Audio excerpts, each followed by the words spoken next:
say, okay, I have a lot of money, but you have no money unless you take profits. When the first ever spot ETF was created for gold 10x. And the only thing I really knew was Bitcoin at the time, so I just invested very heavily into that. Rode it all the way up. What's up? My name is Jeff. Even the creators have said it's going to be the predecessor of CBDC. What that taught me was that I need to be self-sufficient. A solid DCA investment strategy, and pretend the red sell button doesn't even exist. We about to go up like.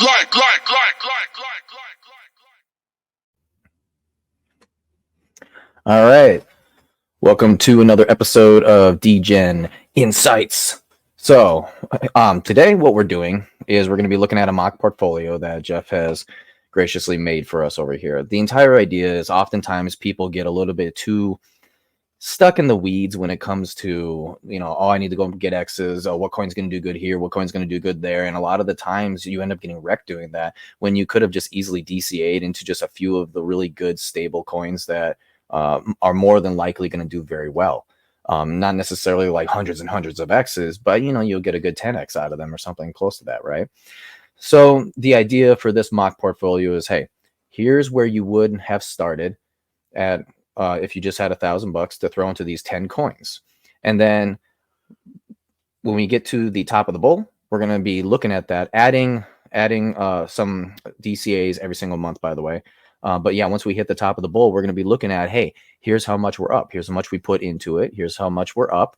Here's all the profits that we can take. And this was doing something that was very simple, not going out there and like specifically looking for all these coins that are going to go absolutely to the moon, right? No, these are very simple ones that were like, hey, they're good projects. Stick to the good project and just very slowly put money in and ride it up. So with that being said, Jeff, take us away. What's up, buddy? Great intro. So let's see right here. All right, perfect. So yeah, basically took 10 coins to kind of show the average Joe, what is possible to expect from, the beginning of a bull, riding the momentum. So these 10 coins, I'm not gonna say they're random. They're coins that I have a lot of interest in.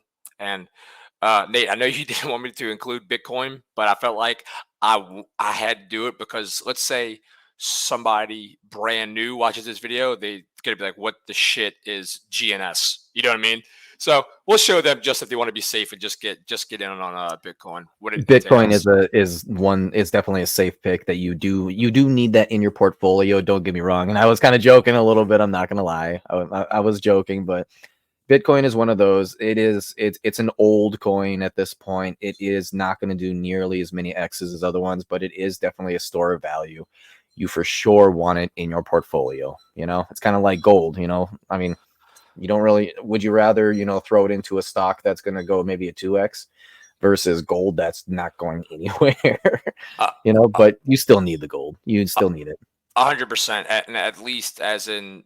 A lot of people will own gold, not even to make money, but to act as an inflation hedge. So Bitcoin could be your crypto inflation hedge on steroids, where you can pledge against inflation, but also make a shit ton of money compared to, the normal market where you'll make 5% a year in like the S&P 500 and shit. So anyway, let's go over the coin. So obviously, basically about a month ago, took $1,000 fake dollars, invested in this, and we're actually up 27% overall.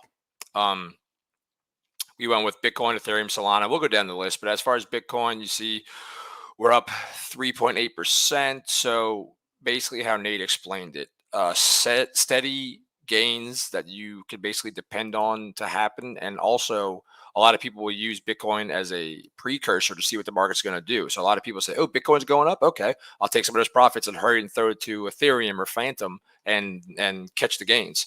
So don't really need to go too much over Bitcoin. Ethereum's another one we could speak a little about. I like Ethereum, big fan. Basically, Vitalik invented the smart contract, so I feel like you have to have that in your portfolio. The gas fees are not fun at all. Hopefully something will be done about that, but I don't see anything happening with that this bull cycle. I think we're probably like 2-3 years away from sharding, which will help the gas a lot. So in the meantime, we got Pulse Chain. Shout out. I had to do that. But anyway, you see what ETH, we're up here, 8%. Solana, which is another one that If you don't mind, do you go mind ahead, if go I ahead. put my piece in for I ETH? don't mind at all. Go ahead, buddy. Awesome. Yes. So here's the thing about ETH. Right now, it is the basis for all other programs or all other projects to be building on. Right. So this is definitely one you absolutely have to have. It's still gaining pretty decent amount of X's. We could be looking at a 10x quite frankly from where we're at, and it's going to do really good for sure. And this is going to be one of those blue token, or sorry, what do you call that? Blue chip coins that you absolutely need to have in your portfolio. Now, just as a quick shout out, we are going to be having, most of these coins are going to be L1s, and the reason why is because L1s do tend to do very well. However, Ethereum is going to be your main one, but the gas fees are what drives people to other chains, other L1s that are trying to solve the biggest issue with ETH, and that is the gas fees, which are just awful. I mean, think about it, man. Like if you're trying to make money and you drop $1,000 into ETH and then you want to switch it to a stable coin, even after doing a 10x, you still have to pay like $100 just to swap that. I mean, that's rough, you know? So that is the issue, even though it is blue chip and you will do well with it. And it is a pretty decent hedge against the ups and downs. You still need it in your, you still need other options, other L1s in your portfolio. So that's I'll say my piece there. No, you're exactly right. Like you said, I think what hurt Ethereum was honestly how amazing it is. I don't think, or maybe he did. I'm not an expert, but I don't know if Vitalik ever crossed the idea that his network would do so good that these gas fees were going to happen. So, but he's a smart dude. That's putting it lightly. He'll figure this out. They'll come out with sharding. And you'll see it over time. So I'm not worried about that. That is one also that you're going to see the next ETF that you start seeing get released. That's going to be Ethereum. They're saying, I think SEC just pushed that back to May. It was the fifth month. So yeah, I think they pushed that back to 2024. I saw something earlier today about that, but don't quote me on it. But that's what I read. So after that, we got Solana. Solana's tricky. I've used Solana and I've had problems with it, and I've used it and it's been awesome. Super, super, super fast. A lot of people will like to tell you that Solana is the fastest chain. It might be in transactions per second, but actually from start to finality, Phantom is actually faster. From clicking send to having everything finalized, Phantom is actually quicker. Not to mention when they come up with their next update, it's going to be even quicker. But Solana is blazing fast. Vitalik actually came out saying that he's glad Solana got weeded out with all the FTX bullshit because he likes the network. I'm still a little skeptical on it, but it hasn't gone down in a while, so I'm happy with it. I've messed around with a few of their protocols. They have like, you ever heard of Steppen? Never heard of Steppen. No, I've never heard of them. It's a coin they have on their network where you buy NFT and it is a shoe.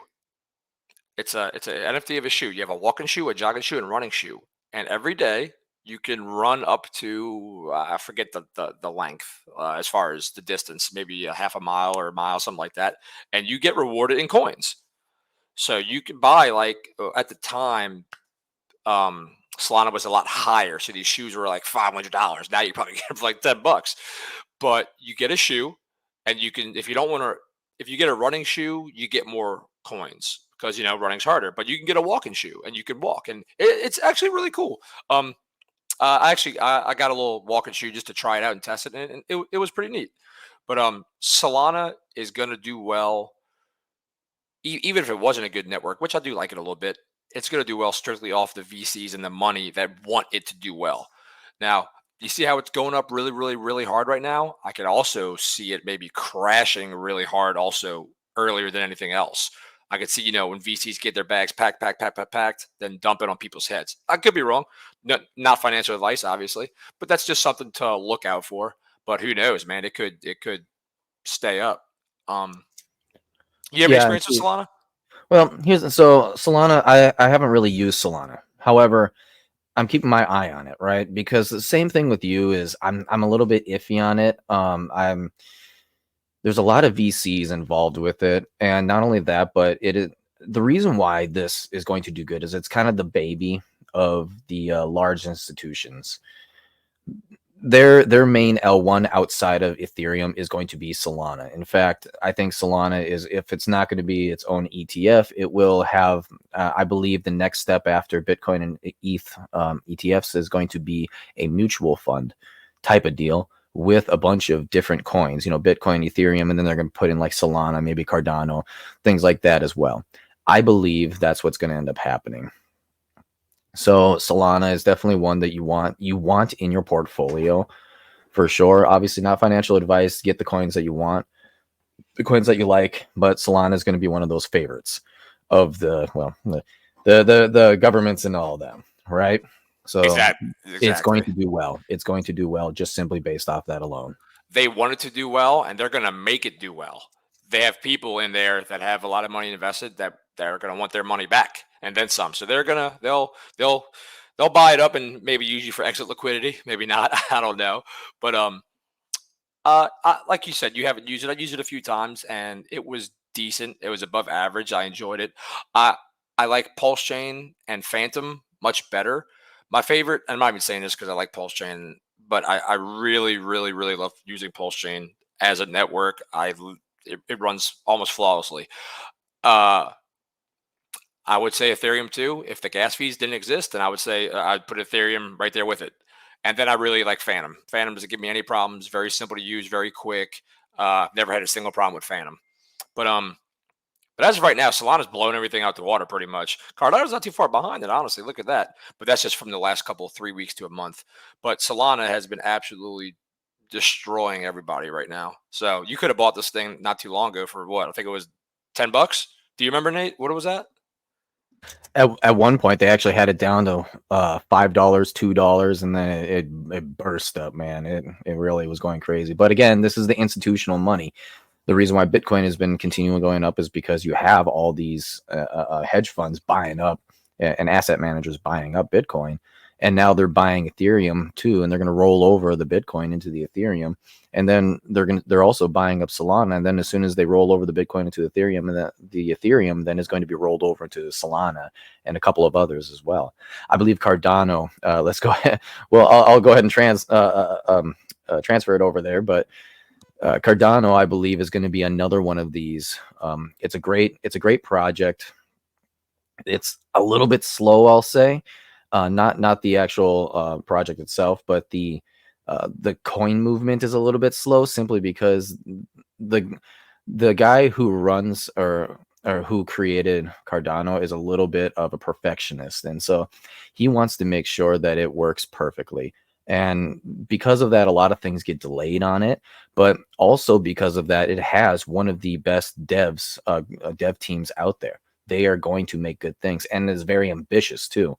He specifically wants Cardano to be one of those main tokens, one of the main coins in all of money. He wants that. And I mean, he himself says, oh, we're going to make this the world reserve currency. I'm like, yeah, get the fuck out of here, bro. But at the same time, he's very, I'm going to make this at least where everybody is going to be using it. And so because of that alone, and there's also a very good following. That's the other thing too.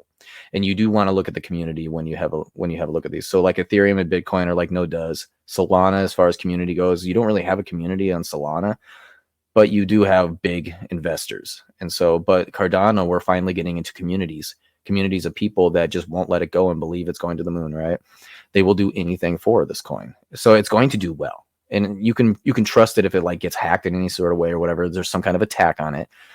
It is going to do very well anyways, because they will continue to work on it and improve it. So what's your thoughts, Jeff?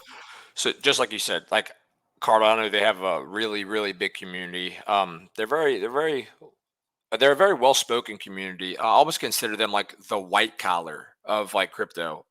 Like you said, very slow development. That's not a good thing. I mean, I'm sorry, it's not a terrible thing. I get why they're doing it. They want things to last, so I get it. But technology also moves quick, so you don't want to be too slow. for people that don't know, fun fact: the guy who created Cardano, Charles Hoskinson, he was one of the founders who created Ethereum with Vitalik and oh god, the guy from Polkadot, can't remember his name, Gareth or some shit, I can't remember. But yeah, he was one of the founders of Ethereum. I'm curious, what's Cardano's TPS or transaction per second? I gotta look this up. Cardano TPS speed. It's not bad. But when you compare it to like Solana or Phantom, Yeah, or even Pulse Chain for that matter, it's not nearly as fast. Yeah, it's 1,000. Solana's like 200,000. So yeah, I was just, and speed doesn't to an extent, speed's great, but you still want a quality product. I was just honestly just curious, but yeah, slow to develop, but yeah, I feel like they're building something foundational that's going to last. Not only because the products are going to be decent, but also because the community is strong. So basically, everything you said, I agreed on. And look, you can see it right here. Obviously, what you're saying is factual because it's been one of the best pumpers. Yeah, and here's something I want to add on to. The reason why we don't have Polkadot on here, but we do have Cardano, is because of the community. Polkadot, the difficulty with Cardano and Polkadot is that they get away from Ethereum, where you have to have your own separate wallet. You actually cannot have a MetaMask. You can't put Cardano and Polkadot in MetaMask. There's not really a wrapped version of them at all either. And so you have to have your own specialty type of wallet for the layer or the chain and all that. And it gets really difficult as far as like movement goes, right? And so when it comes to like Polkadot, because the community really isn't there, I don't think there's that much time left because they're not really developing. I would say they're developing just maybe slightly faster than Cardano, but Cardano has that community of just people who love the coin itself. And their Charles Hodgkinson is he's a more charismatic guy, and he definitely is saying, hey, we are going to be the world reserve currency, and people will believe it. So Polkadot, I'm gonna say maybe take a punt on it with just like $100 into it. I see it maybe at very best hitting like a 5x. That was from the lows. But Cardano, I could definitely see Cardano doing anywhere from a 10 to a 20x. So I'm gonna stick around to Cardano. Sure, I've tried to use Polkadot before, and honestly, for me, it was a nightmare. Maybe that was a user error. It was such a pain in the ass. It was hard to use. Cardano was a little difficult to use, to tell you the truth, but Polkadot was by far the hardest for me. But maybe I'm special. Who knows? Well, I mean, But, Solana don't work, right? well, yeah, there's a couple times I wanted to use Solana because I was, like I told you, I downloaded that little stepping thing and I couldn't use it because the network was down. So they all have their faults, but Yeah. but no, Cardano will do well. So on to Phantom, which I like a tremendous amount. I know you really do too, and you're probably a little more knowledgeable about Phantom than I am. So if you kind of want to speak about it, or I could go first. Yeah, no, that's all right. Phantom is definitely one of those. So here's the thing, right? Phantom is incredibly fast.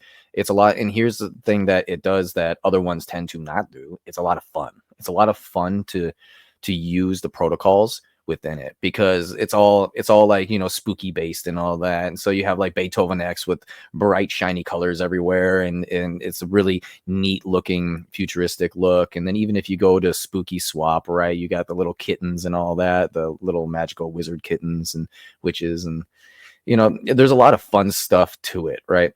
It's not only that, there's also Phantom is well known to have the best dev team in all of crypto. Like that's better than Ethereum. Okay.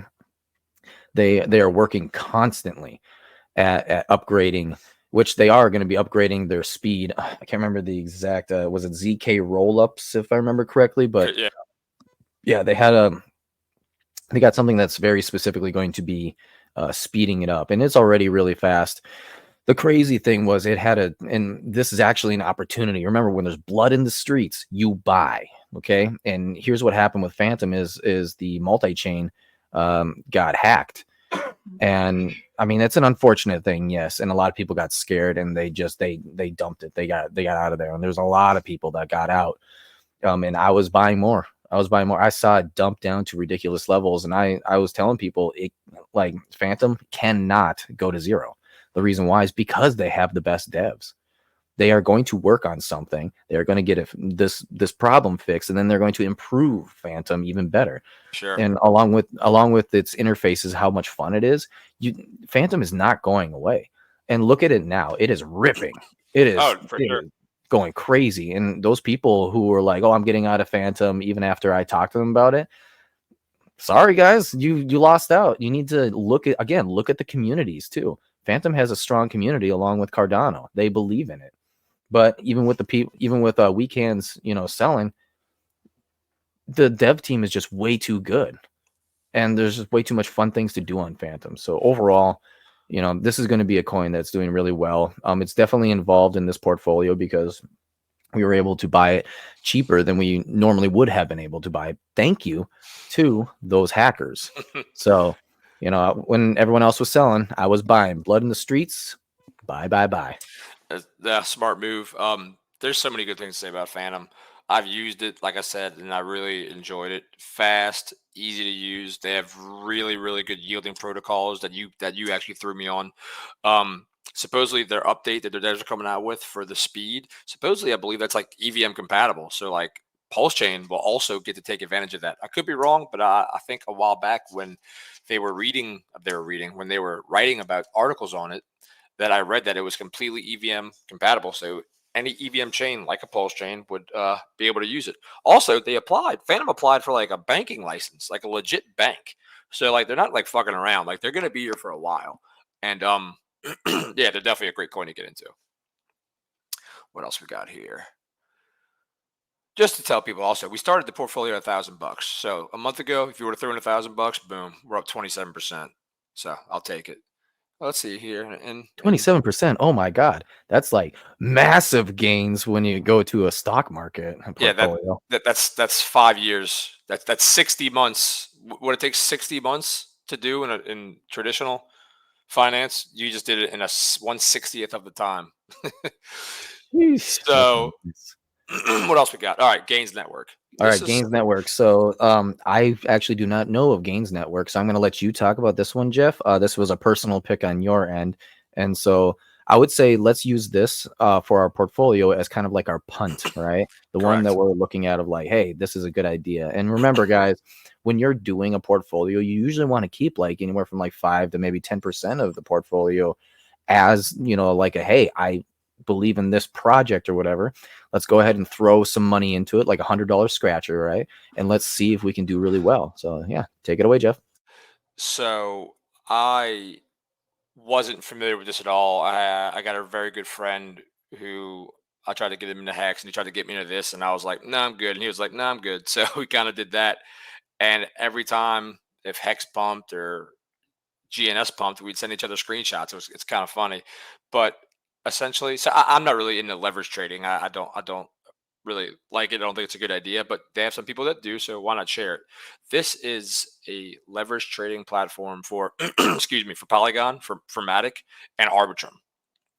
So let's see here. It is where I want to see. Yeah, like for being such a small cap, like the trading volume is like decent. And I kept saying, well, look, man, I only like investing in things that I have somewhat knowledgeable about. And I kept talking to him, what if it's a rug? Are there admin keys, blah, blah, blah. And his words to me were his friend was the head developer. And he's like, you're good. You want to get on this. So I'm not even invested in it, but for the sake of the portfolio, if it absolutely just skyrockets, I think it'd be fun to have in there. But essentially, it's very simple. It's just strictly leverage trading on Matic.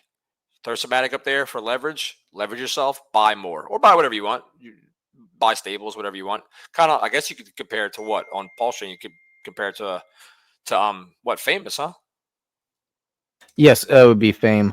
One thing that I do want to say too about the Gains Network is that if we are in this bull cycle, if we want it to 10x, right, it's going to have to hit $50 per coin, because right now it's currently at 5. So throwing the money in, like $100, if you want that to 10x, it will have to hit $50 per coin. Yeah, you are right. From the all-time high, it's only down 58%. But when did this thing launch? It probably went live right here it's showing me in 2021, but I think it was a little bit before that. So it's not an Yeah, old, it's not an old coin.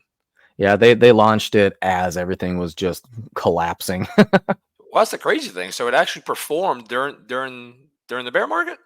That's what it looks like to me. Performed decently, right? Yeah, for in the middle of the bear market. Like when you look at the top, what day is that? It's gonna be February of 2023. About 10 Oh months yeah, yeah. ago. Okay, so yeah, that's when we had that bear trap. That almost everything started pumping. Yeah, so that's not too bad.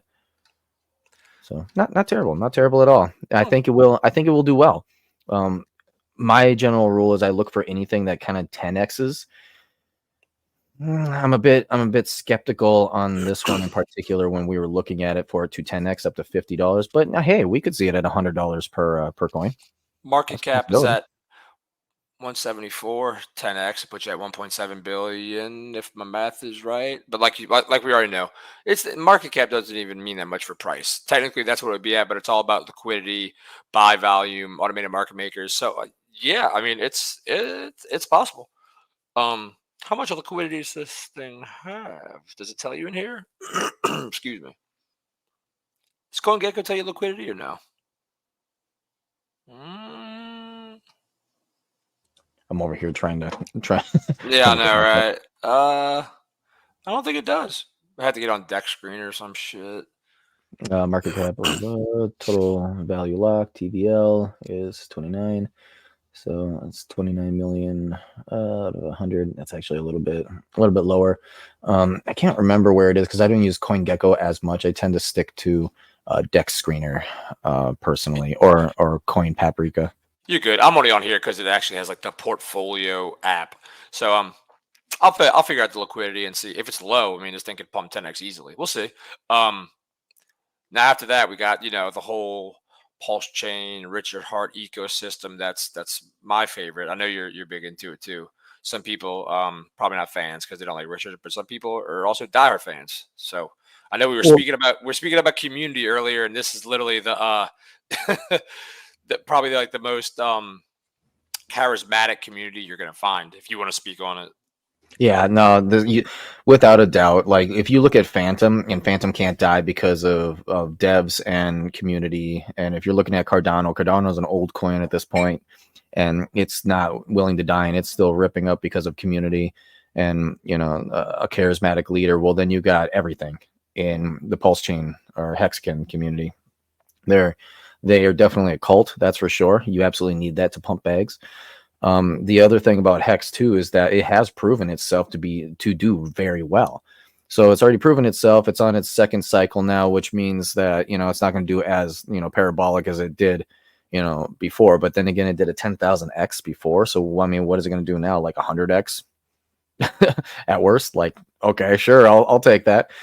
But then if you're looking at it too, the amount of growth that hexagons do.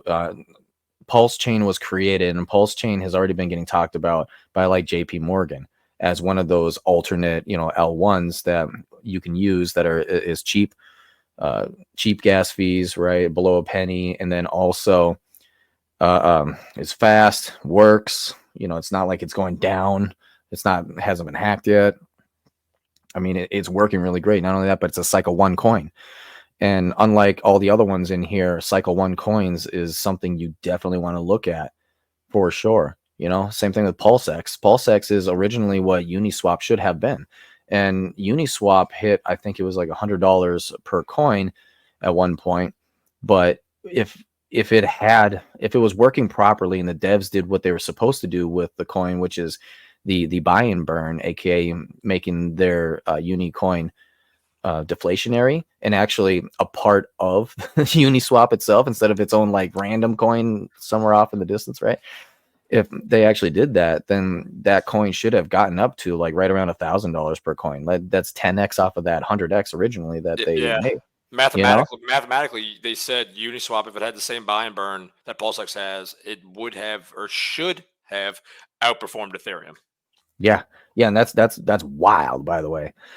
And so the nice thing about Pulse Chain too is that it was a direct fork off of Ethereum. Correct. And so the entire idea is that whatever it is that Ethereum does to improve itself, you can literally copy and paste it right over to Pulse Chain, which means it's ultimately always, not only do they have their own devs, but they have Ethereum's devs to help as well. And now Sure. that's just wild, right? But what would be the biggest improvement? If right now, if you could change one thing about Ethereum, what would it be?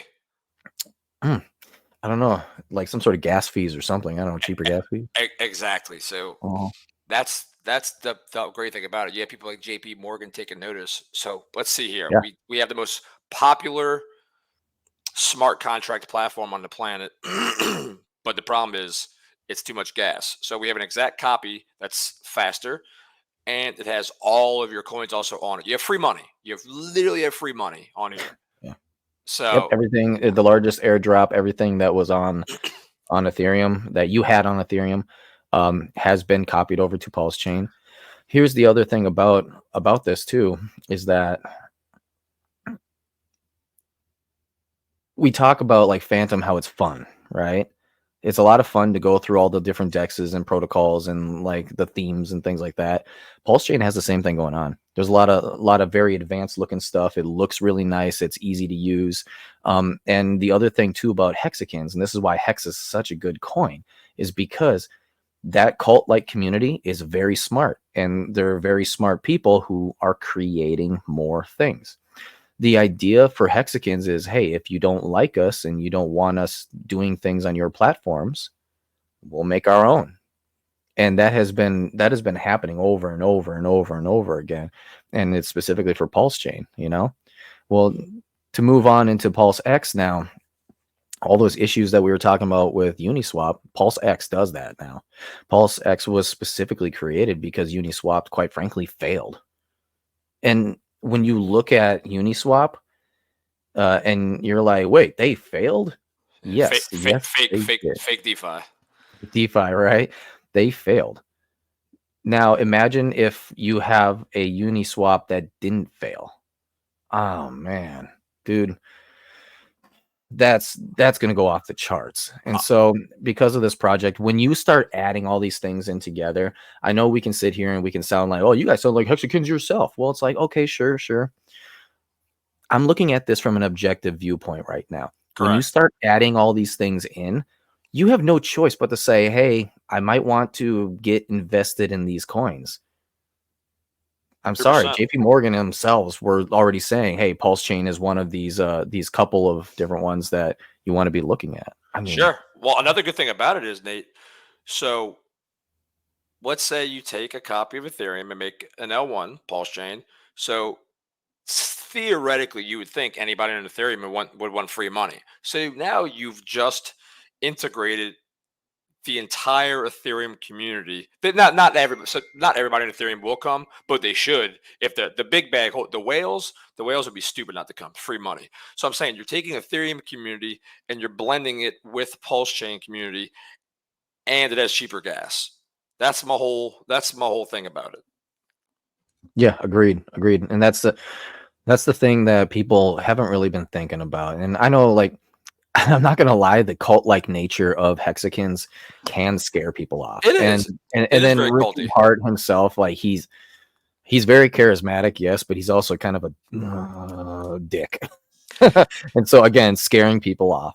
I don't blame people for being scared off of that. But again, when you look at all those little points that I made, it's like, hey, you can't not look at these and say, nah, it ain't going nowhere. It's going to zero. Like, man, if you're doing that, that means you have a personal bias against the coin itself.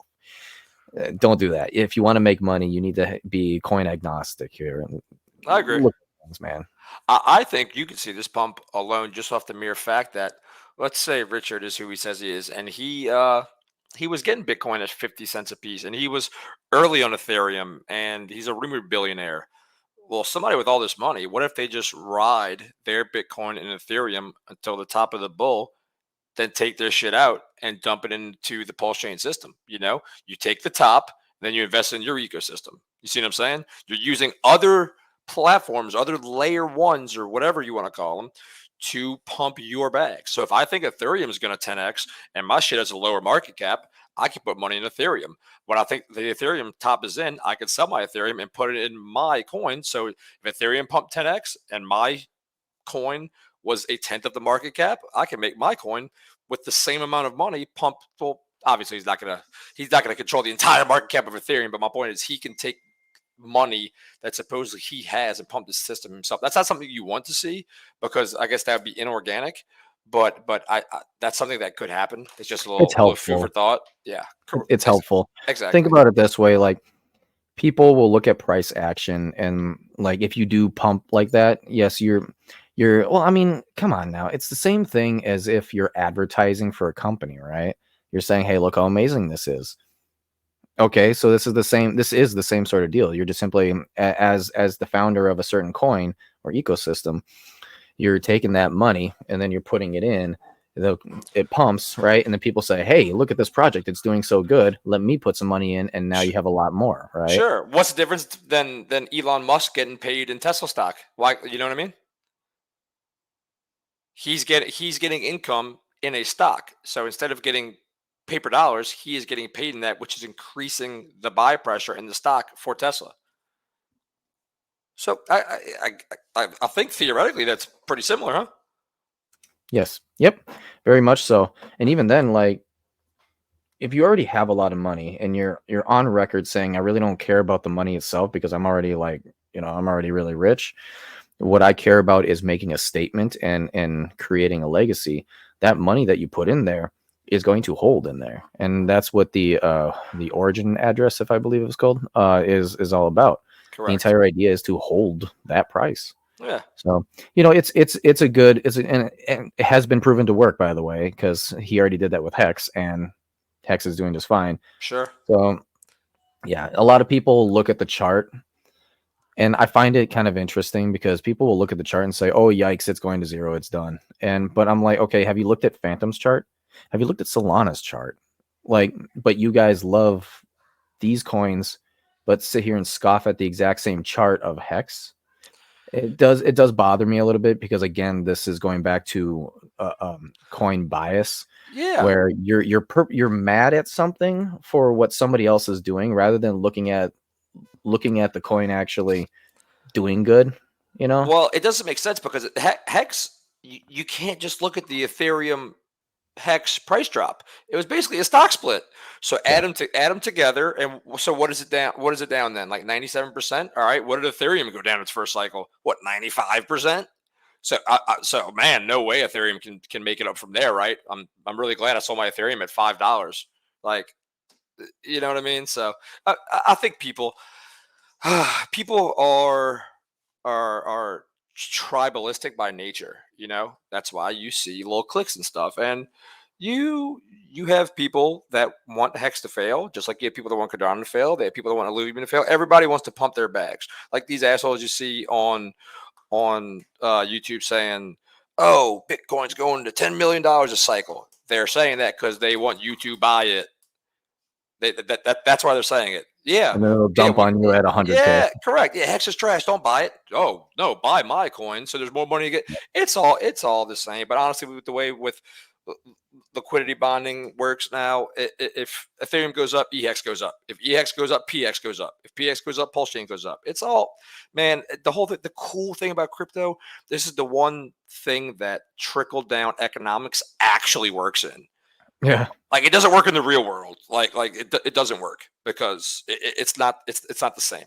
Like $1 in a billionaire's hand is not going to get spent. $1 in a poor person's hand will get spent. Trickle down economics don't work in the real world, but in crypto it does. So everybody can get rich together and stop being assholes to each other. But that's not going to happen because people enjoy being tribalistic. It's fun being part of a clique. Hey, fuck you, my clique's better than your clique. It's fun. You know? It's true, though. It's true. Enough about this asshole ecosystem. Let's go to the last coin, Illuvium. I almost got tempted to put IMX in here because they deal with Illuvium and a bunch of other coins. Good, yeah, but I focus on Illuvium. Illuvium is a good one. If you don't mind me taking this, Illuvium it's the only one that we're down in. It's because it was so high; it already kind of pumped. Correct, but it's going to be going a lot higher. So here's the deal: quite frankly, you want to be looking at GameFi this cycle. GameFi is going to be one of the biggest things just in general. It did pretty decent last cycle, but it was still so new that people didn't really know what to do. The whole play to earn deal didn't really work, because instead of playing a game, you're playing to make money, and obviously that's never going to be fun. So this entire bear cycle has been, hey, how are we going to make these games fun? And we're starting, we, the crypto community, are starting to kind of figure it out. Hey, here's how you make a game fun. And then also, like, you can make money with it too, but who cares about that, right? Let's play the game. Now, because of that, I'll go ahead and ask you, what is it that you would rather do? Would you rather buy Epic Games stock, or would you rather buy Call of Duty stock? I'd buy Call of Duty stock. No, I'd buy Epic Games. Really? Because Epic Games has all of those. But what if the other games are trash? You'll have a few trash games, but you're also going to have the good games. I mean, think about one of the highest grossing games of all time, Candy Crush. That is Epic Games. A lot better than Call of Duty. Fair enough. So what you're going to want to do is you're going to want to get into game studios. Okay. Illuvium is a game studio. They have 3 games right now that they're currently rolling out, and they have a bunch more that they want to add to that portfolio of games, right? And here's the thing: the current Illuvium games that they're rolling out look very good, have been very well praised for what do they call that? AAA game quality, aka games that have a ton of money pumped into it. Right. So you're definitely going to want to be looking at this. Now, there's a couple other ones. Gala games are really good as well. Gala, I've been looking at specifically for its mobile game usage, right, which is extremely well. However, we're going to be sticking to Illuvium alone. You mentioned IMX as well. IMX is another one that actually works. It's a deal.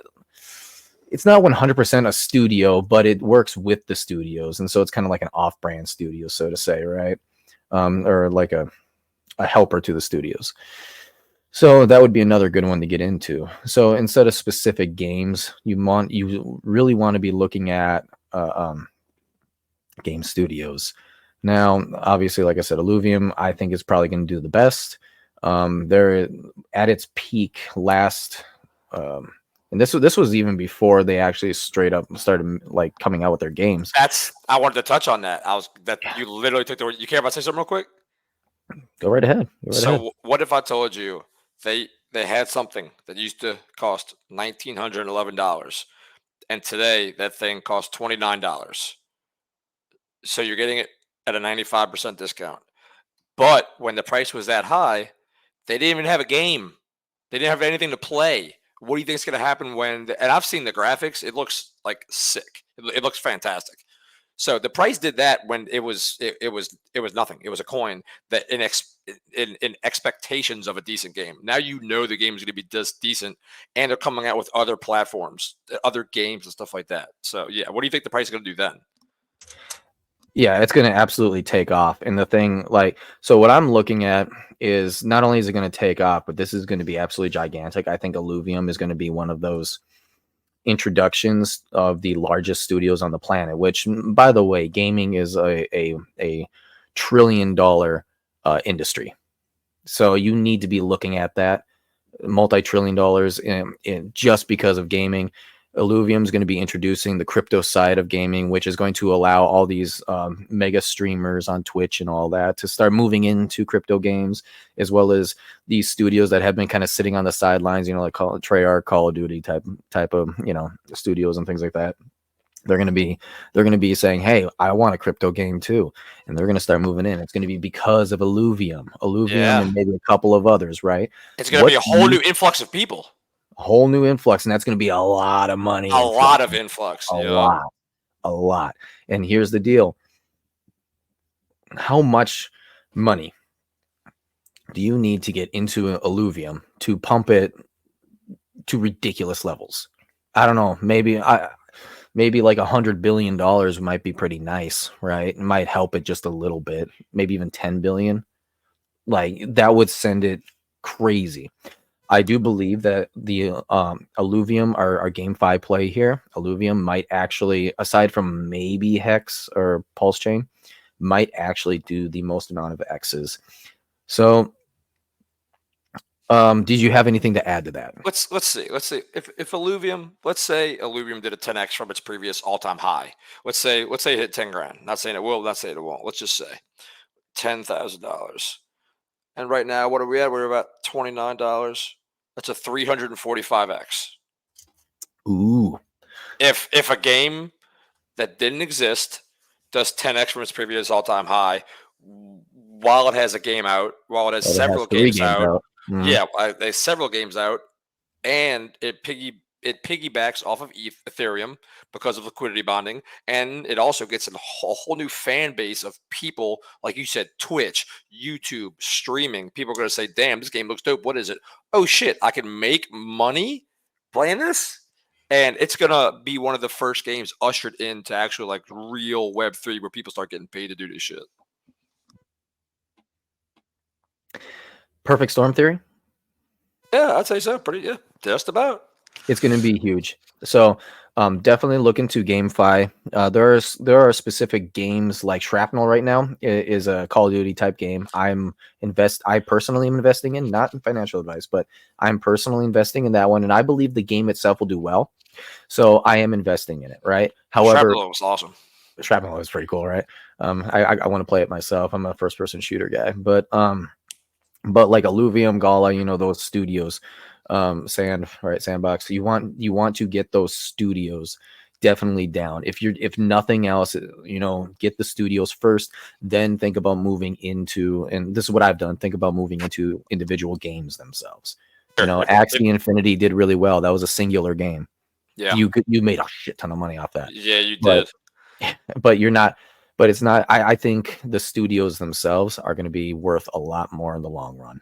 Yeah, I heard from Axie, they had like people like in Vietnam playing it for like a living. And the Philippines, they were able to play it, because the at the time, the cost of living was pretty low over there, right? And a lot of people just you can't go to a normal job and even hit enough money because you just can't make enough money. So what people started doing was influencers out here started paying them to make a certain amount of money or a percentage, right?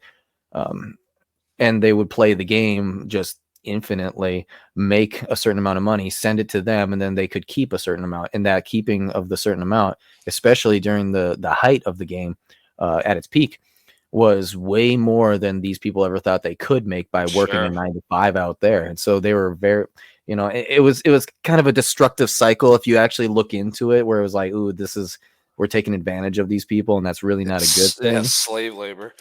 Yeah, it really was that type of deal. I'm not even gonna lie. However, if you look at it, these people lived a good life because of it until it crashed. And once it started crashing, that's when these people suddenly started realizing, because they didn't know, these Filipinos, they didn't know how to live responsibly, right, with their money, because they've never had it before. Sudden wealth syndrome. Sudden wealth syndrome.